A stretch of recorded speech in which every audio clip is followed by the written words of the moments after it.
Hey, this is attorney Elizabeth Potts-Weinstein. Today we're going to be talking about how to add a new owner to your business. So let's say you're bringing in a colleague, a friend, some kind of business partner into your business to run it with you. Now, you could have a business that's just been you this whole time, or maybe you have a couple other people in your business who are also own it already. But either way, there is a formal process to bring someone in as a co-owner in your business. And this is a big thing that you have to do correctly because you're bringing in another human being into this. And if you mess this up, the amount of drama, huge drama that will eventually happen is you do not even want to go there, okay? So it needs to be done right the first time. There's a couple different aspects that you need to look at. One is the legal aspect, two is the logistical aspect, and three is the tax and financial aspect. So let's go ahead and start with one. How do you legally make someone be an owner in your business? Now, it depends on the kind of business legal entity you have. So if you've just been running your business as a sole proprietor, when you bring someone in and you don't want to form an LLC, corporation, or anything like that, then you are legally now a partnership. Now, generally speaking, I don't think that anyone should have a partnership. A general partnership is an incredibly risky business method to have a business because you are personally liable for the actions of the other business owner, even if you didn't know about them, as long as it's part of the business. Like, that is just a terrible amount of liability. I highly recommend that if you bring in someone into your business and you're a sole proprietorship, this is the time you form an LLC or corporation. But let's just say you didn't. Okay. And let's just say you ignored my advice. Then how do you do this? Well, how you do it is you are now running your business as a partnership. It happens automatically, but you definitely want to have a partnership agreement in writing to say a whole big load of things that it needs to say. And I'm not going to go into all the details because this is a higher level video, but it needs to talk about how the business is going to be running, how all the money stuff works, how all the tax stuff works, how the voting works, what all the shares are, like who owns what % of the business. It needs to talk about what happens if you guys don't get along, what happens if there's a dispute, what happens when you shut the business down. All those different things need to be in that partnership agreement. Now, in some states, you can actually file or kind of record the fact that the partnership exists with the state, but it's an automatic thing that you have a partnership, even if you didn't mean to form one, as long as you haven't formed an LLC or corporation and you're running a business with another person as the co-owner. If you have an LLC or corporation, there's more formality. So first, let's look at an LLC. LLCs inherently have less formality than a corporation, but when you bring in a new partner, what you're going to do is you're going to look at your operating agreement that you hopefully have, and if you don't, you're now going to be forming an operating agreement, which is kind of like a partnership agreement for an LLC. And either that new partner needs to agree to that LLC operating agreement, or you need to create a new one. It can make sense to just go ahead and create a new one if you've been running it as a solo person, a sole owner, and now you're bringing in someone. The operating agreement you had may not make any sense when you bring in another person. And so it may make sense to actually just create a whole entire new operating agreement. But you can also just amend it, and you can, if you already have owners and there's already an ownership agreement that has a lot of detail in it, then they can just come in and agree to it. Typically, the owners are going to vote on whether or not this new partner, this new person can be a member of the LLC, what their membership shares are, do they buy into it, all that kind of stuff, those kind of logistics, which we're going to talk about in a little bit. But in some states, you're also going to do a filing with the state that tells them who the new owners are. So like here in California, there's a filing that you do. In some states, you also do some kind of annual report to let them know who the owners are. You're also going to need to file a new beneficial owner report with the federal government to let them know who the new owners are. Now, you have to do those same filings as a corporation, but with a corporation, there's a little bit more formality on bringing in an owner. So you're going to need to look at the bylaws, which you hopefully have, and see how it works to bring in new shareholders of that corporation. You're going to need to issue them shares. How many shares are they going to get? Are they going to be on the board of directors, etc.? And this is important because if you've been running your corporation as a one person, you may not have, in some states, you only can have one person on the board of the directors if there's only one owner. But if you, as soon as you add a second or third owner, you have to have more people on the board of directors. It actually needs to be a board of directors. And so that may need to be changed in your bylaws, or at least you'll be creating minutes. So typically when you have a closely held corporation, in the bylaws, it will have rules about who can become a shareholder and how it works for them to buy in the corporation, into the corporation, and what positions they get, etc. So you're usually going to have minutes of the shareholders, minutes of the board of directors that's going to make those changes, so you can bring in that new person and issue them shares. And then you'll need to do the same filings with the state and the federal government like you did before. So the second thing is the logistics of bringing someone in. So you need to think about, what are the roles going to be for each person in this business? What are the expectations going to be? And I actually think this should really be agreed to in writing, in looking at how much time is everyone going to put into this business.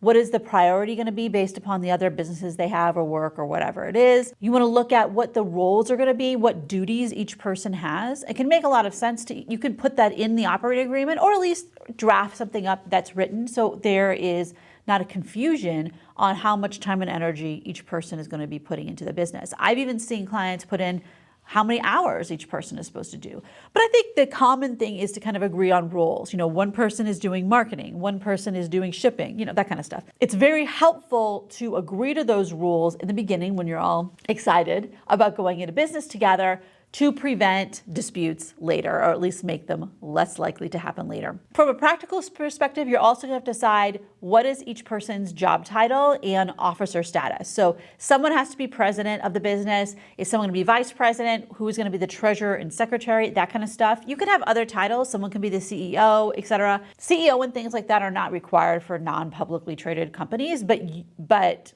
you can make yourself whatever title you want. I've had clients make up their own titles, and it's just something that works for them in their business.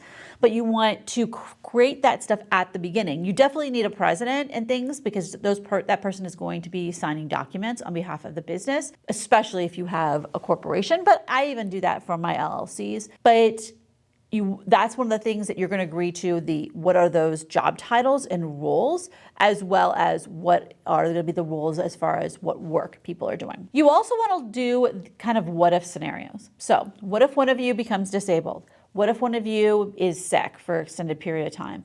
What if someone needs to take a leave of absence? What if someone wants to quit this business? What if one of the people becomes unable to run this business for some other reason? What if somebody dies? What if you guys get into a dispute, especially with two owners who own the business 50-50? What happens if you don't agree on what's going to happen? You want to look at that stuff in the beginning. And that can all go in your operating agreement, or can go in your corporate agreements between the shareholders. By the way, you could also have a shareholder agreement, and this can make a lot of sense for corporations. That is kind of just like a partnership agreement between closely held corporation shareholders. You may not have done that if you were just a one-person business, but when you have 2 or 3 owners, it makes a lot of sense. So you want to go through all those different what-if scenarios now, when you guys still like each other, before in the future it becomes something that is a big giant dispute. So you want to have those kind of things agreed to. It can be agreeing to mediation or arbitration. You can actually even pick an arbiter ahead of time if that works for you, or an organization to do the arbitration if you guys get into a really big giant dispute. You can also agree to, what happens to the business if someone dies or is disabled. You may not want the person who inherits their shares to actually be running the business. That may be wildly inappropriate depending on the kind of business you have. So you can agree to that stuff ahead of time, that if someone inherits shares of the business, all they get is the right to profit distributions, not to actually running the business. You can also put in something in there on how you can buy each other out of the business if someone doesn't want to run anymore, if there's a dispute, that kind of stuff. And the third thing you need to look at is the tax and financial issue. So you may be changing your tax status.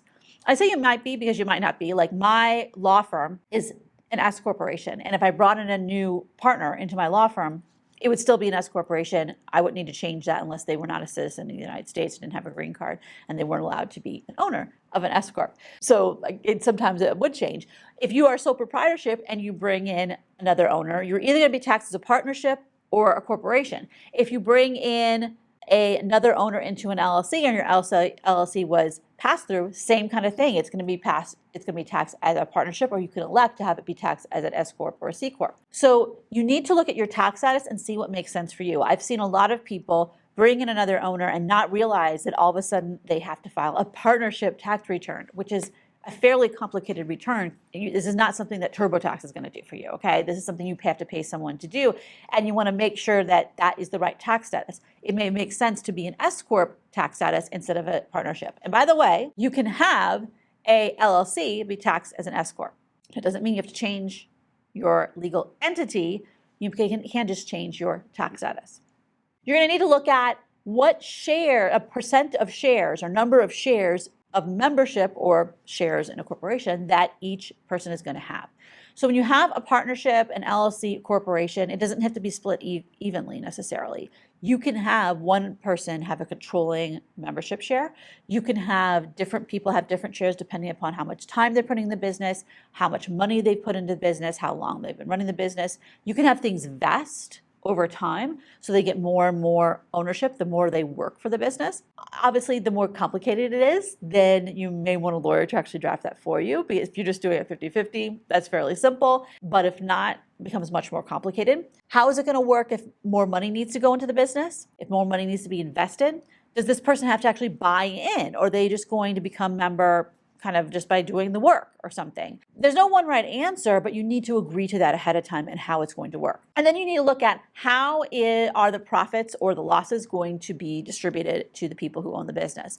Now, that also depends on your tax status.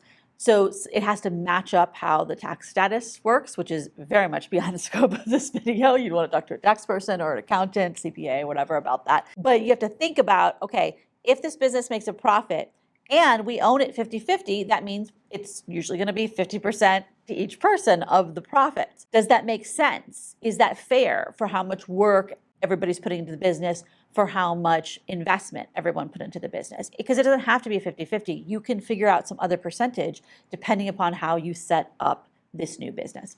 So generally speaking, I recommend that when you bring in a partner, a new owner to the business, that you actually think about it from the perspective of creating, you don't need to create a whole new business, but like you need to look at every single thing you did the first time and revisit it all. You may have some other filings that you need to do, by the way. So for example, sometimes sales tax, seller's permit filings, we are required to have all the owners on it. So you're going to need to look at everything you filed when you originally created your business and see if it needs to be updated to reflect the new owners in the business. It really depends upon what state you're in, what jurisdiction you're in, what county, city, all that kind of stuff. You may need to put those people's names on a business license or on a seller's permit, but in some places you don't have to do that. Again, this is attorney Elizabeth Potts-Weinstein. If you have any questions about what we've talked about today, feel free to post them in the comments below and I'll try to point you in the right direction.